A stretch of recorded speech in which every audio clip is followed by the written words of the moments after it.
So it's been a while. If you don't know who I am, my name is Linda and this is Just a Bookaholic.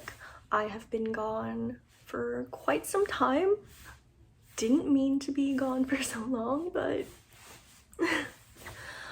mea culpa. Today's video is going to be my best books of 2021, and this is going to be coming out a bit late, but in my defense, I follow the lunar solar calendar when it comes to the new year, aka I celebrate Lunar New Year, and I'm only half as late as you think I am because Lunar New Year this year was in the beginning of February, so that's my defense.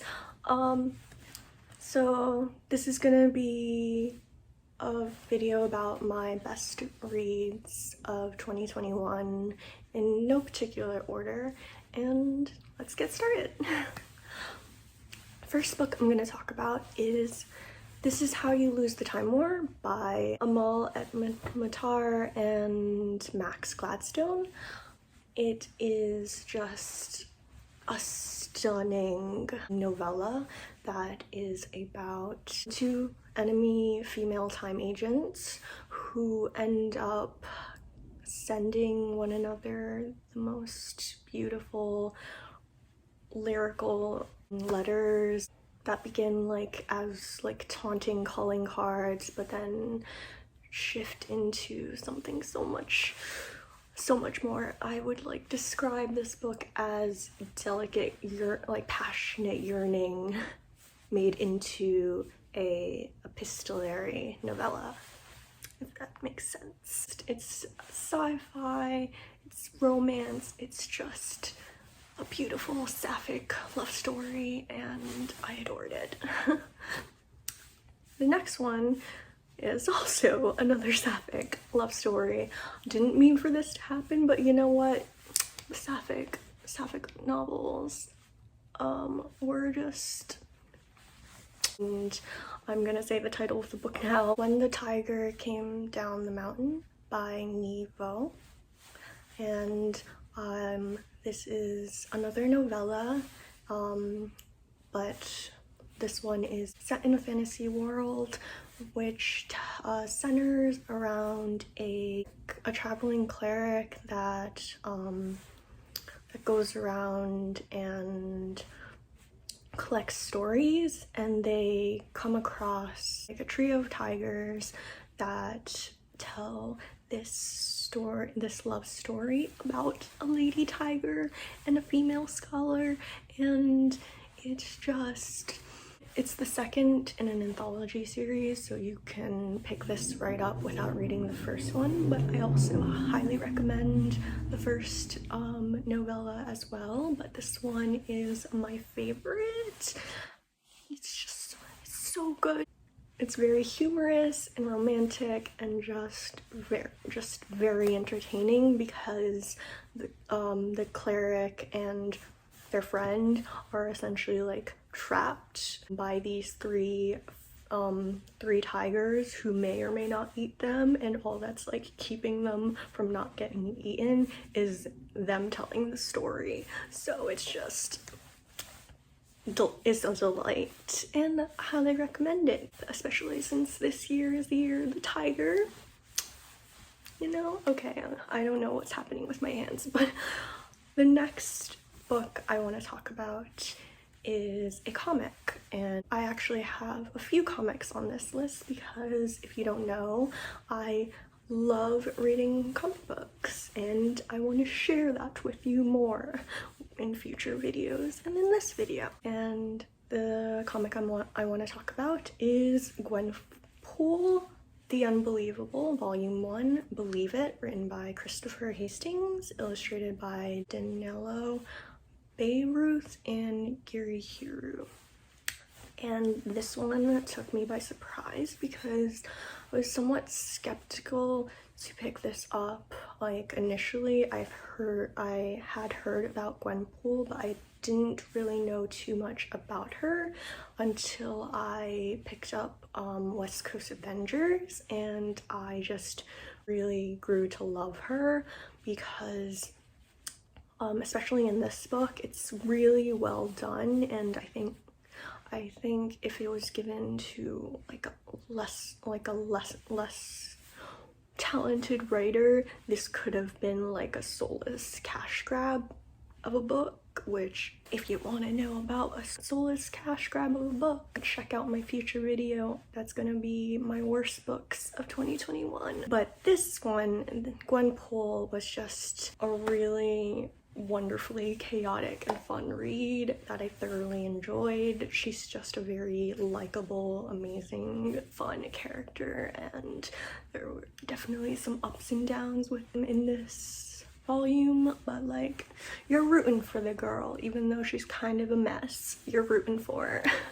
The next book I'm going to be talking about is also a comic, but from a different publisher. This one is Far Sector, written by N.K. Jemisin, illustrated by Jamal Campbell, and this is just fantastic. This book is a sci-fi murder mystery that has allegorical tones which touch upon like contemporary issues. So it's set in like a far off planet where this new kind of Green Lantern is tasked with keeping that planet safe. And I think like even if you're not familiar with the Green Lantern lore, you can definitely pick this up. It's really more introspective in that and deals with like down-to-earth issues, if that makes sense. It is very action-packed, but the kind of self-reflective moments that Sojourner goes through, being like so far away from home,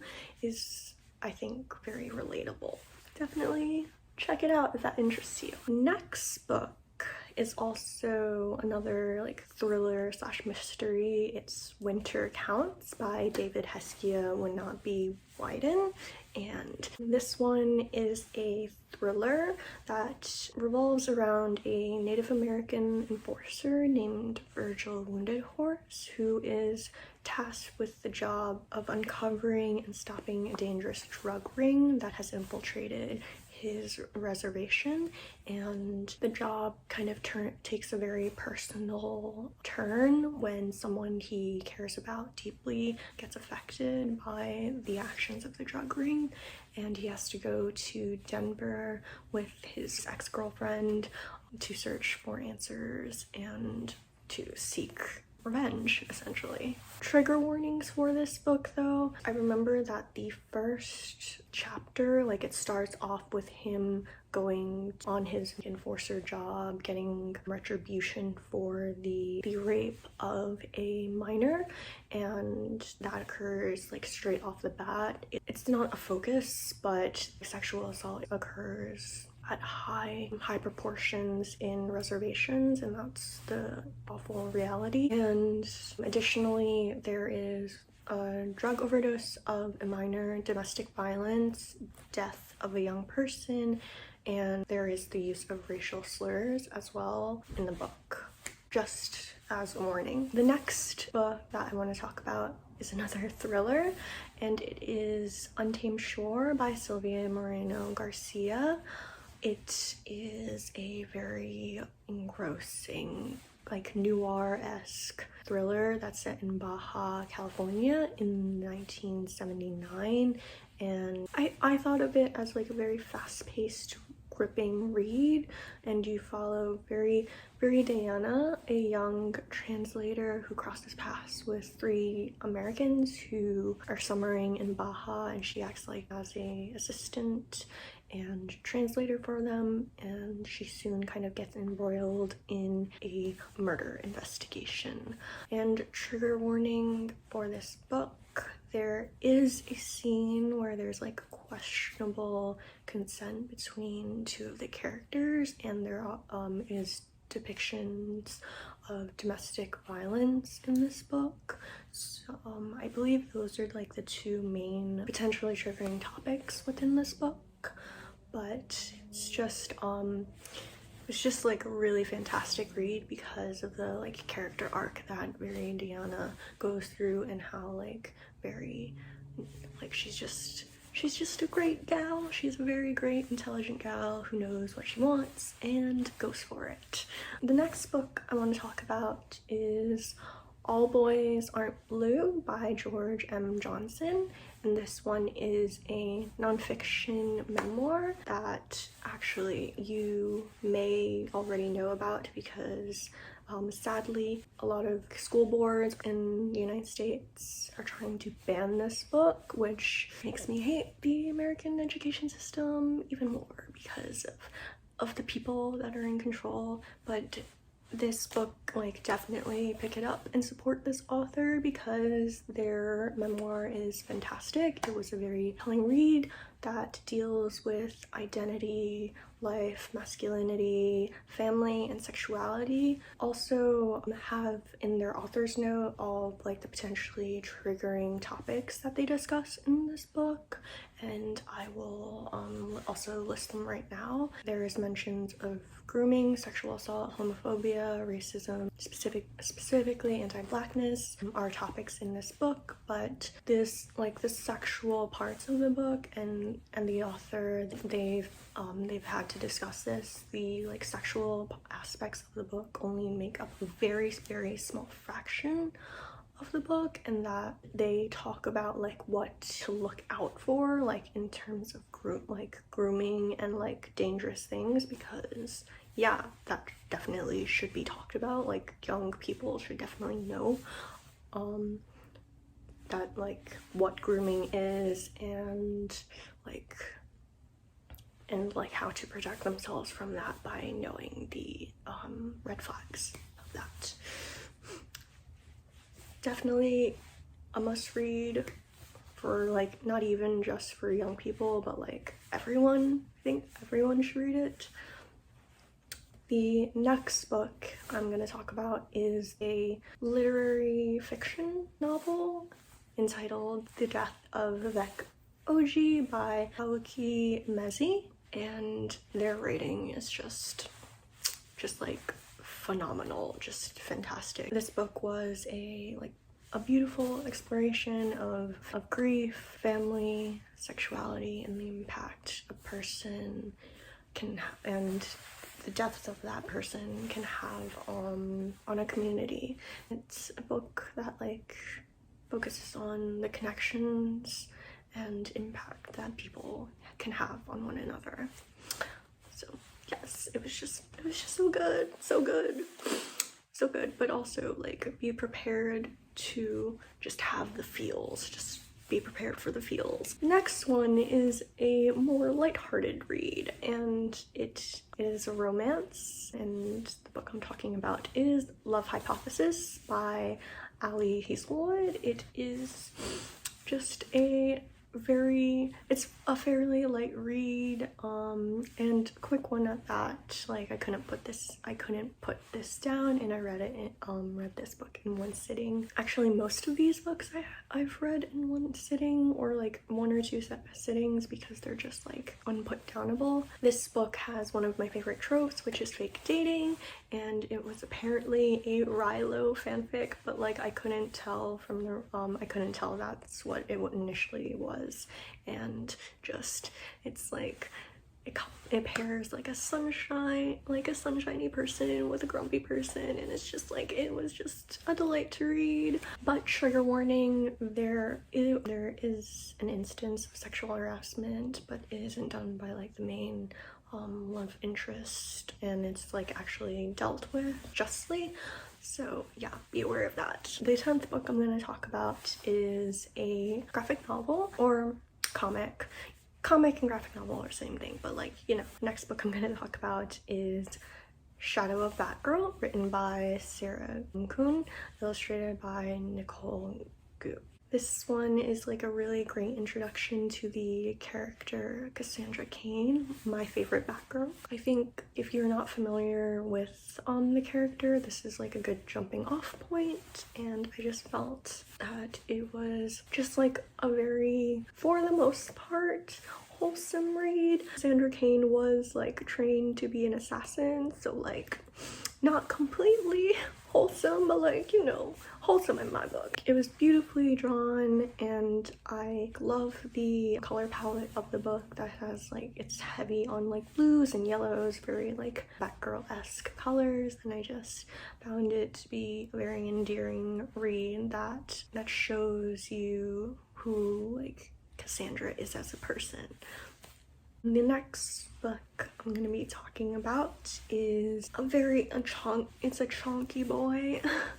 At like my copy had over 700 pages in it, because it also had like the follow-up novella to it, but I digress. The book I'm talking about is American Gods by Neil Gaiman, and I would describe it to be like if Wanderlust was a book, because it centers around a road trip that goes across America, and it like delves into religion and mythology, because the main character, Shadow, just gets out of jail and he ends up acquiring a job from this mysterious character named Mr. Wednesday, and he ends up interacting with gods from different religions that have taken up in America. I just found it to be very interesting, especially because it kind of deals with like faith and what happens to gods when people stop believing in them. And the final book I'm going to be talking about is the Bromance Book Club by Lyssa K. Adams. This is a second chance romance that follows a baseball pro named Gavin Scott, who finds out that there is an so big secret in his marriage, and to save his marriage and win back his wife, he joins a secret all boys book club where like all these like really like alpha-esque dudes in Nashville read romances to like actually figure out how to be romantic dudes. I don't know. I'm doing a terrible job. It's just like a really funny, amusing read. It kind of like turns the idea of like what a typically like masculine dude would do, which I think like the most alpha of guys would read romances unabashedly. Like yes, everyone should just read more romances. Those are my 12 best reads of 2021. Hope you like this video, and if you want more content, please like and subscribe. I will be trying to film more and like post semi-consistently on this channel. I'm back, baby. And I hope you're surviving these precarious times. Off note, I know I should be ending this video by now, but like I thought once I got back I wouldn't have that as an outro because it wouldn't like fit, but the world is like a dumpster fire right now, so like, you know, that's probably gonna permanently be my outro. Bye.